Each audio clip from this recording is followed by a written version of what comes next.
Hello student, welcome to my YouTube channel English Learner Assam.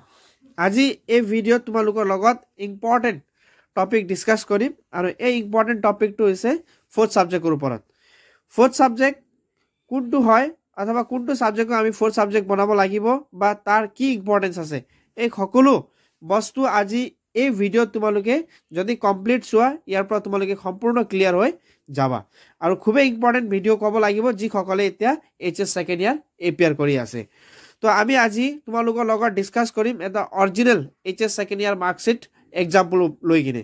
তো প্ৰথম তোমালোকে চাই লোৱা মোবাইল স্ক্ৰিনত, ইয়াত তোমালোকে 6টা সাবজেক্ট দেখা পাবা। তোমালোকে যিকোনো স্ট্ৰীমত থাকা, সায়েন্স, আৰ্টস, কমাৰ্স, কিন্তু তোমালোকৰ সাবজেক্ট 6টাই থাকিব আৰু ইংলিশ আৰু এমআইএল সেম, বাকিখিনি তোমালোকৰ ইলেক্টিভ বেলেগ বেলেগ হ'ব পাৰিব। তো প্ৰথম তোমালোকে 6টা সাবজেক্ট দেখা পাইছা, ইংলিশ, এমআইএল, তাৰ পাছত পলিটিক্যাল সায়েন্স, তাৰ পাছত ইকোনমিক্স, তাৰ পাছত এডুকেশন, তাৰ পাছত হিস্ট্ৰি। যদি তোমালোকে প্ৰথম দুটা লাইনত চোৱা তেন্তে তোমালোকে এটা ইয়াত সাবজেক্ট কোডৰ ওচৰত এটা বস্তু দেখা পাইছা, এইটো হ'ল কোৰ, CORE। কোৰ সাবজেক্টটো সদায় থাকিব তোমালোকৰ দুটা, ইংলিশ আৰু এমআইএল।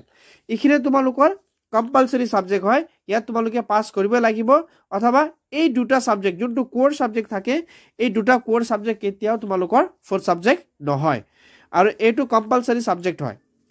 তাৰ পাছত তোমালোকে যদি আমি তলত আহো তেতিয়া তোমালোকে দেখা পাবা যে ইলেক্টিভ 1, ইলেক্টিভ 2, ইলেক্টিভ 3 আৰু ইলেক্টিভ 4। এইখিনি 4টা সাবজেক্টৰ ওপৰত বা এই 4টা সাবজেক্ট ভিতৰতে তোমালোকৰ এটা সাবজেক্ট ফোর্থ সাবজেক্ট হয়। তো তোমালোকে মোক খুদিবা যদি কোনটো সাবজেক্ট ইলেক্টিভ কলে তোমালোকে ইয়াত গম পাবা যে তোমালোকৰ যোনটো এই 4টাৰ ভিতৰত যদি মাৰ্কসটো আমি চাম প্ৰথমৰ পৰা, তো ইংলিশত ইয়াত 30 আছে, তাৰ পাছত এমআইএলত 50 আছে, তাৰ পাছত ঠিক তেনে ধৰণৰ ইয়াত তোমালোকে দেখা পাই আছা 43, 48, 38 এইখিনি মাৰ্কস আছে। যদি আমি ইয়াত দুটা কোৰ সাবজেক্টত এৰি দিও তেতিয়া বাকি যদি 4টা সাবজেক্টত চাও তেতিয়া পলিটিক্যাল সায়েন্স, ইকোনমিক্স, এডুকেশন আৰু হিস্ট্ৰি ভিতৰত তাতকৈ কম মাৰ্কসটো অবটেইন কৰিছে হিস্ট্ৰি সাবজেক্টত।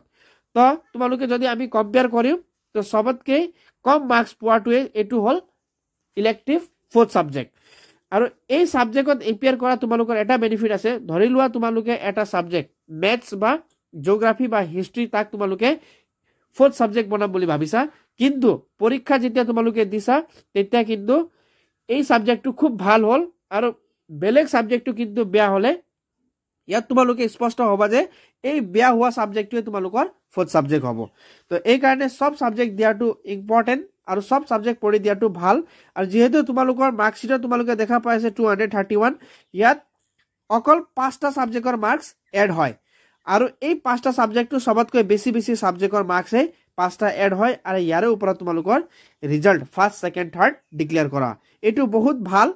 যোনটো সাবজেক্টত কম হয়, মই কৈছো কোৰ সাবজেক্ট এৰি ইলেক্টিভ সাবজেক্ট যোনটো 4টাৰ ভিতৰ পৰা কম হয় আটাইতকৈ মাৰ্কস, এইটোৱে তোমালোকৰ ফোৰ্থ সাবজেক্ট হ'ব আৰু এই আটাইতকৈ কম থকা মাৰ্কসটো এড কৰা নহব টোটেলত।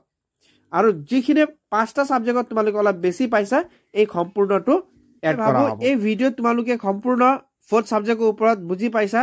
হয়তো এইটো ইলেক্টিভ সাবজেক্ট যি হ'ব পাৰে ষ্ট্ৰীম অনুসৰি, তোমালোকৰ হয়তো ফিজিক্স, কেমিষ্ট্ৰি অথবা তোমালোকে যদি কমাৰ্চত যোৱা বিজনেস, ফাইনেন্স বেলেগ বেলেগ তোমালোকৰ সাবজেক্ট অনুসৰি তোমালোকৰ ইলেক্টিভ বেলেগ বেলেগ হ'ব পাৰে, কিন্তু ইলেক্টিভ তোমালোকে ইলেক্টিভৰ ভিতৰৰ পৰাই তোমালোকৰ এটা সাবজেক্ট ফোর্থ সাবজেক্ট হ'ব।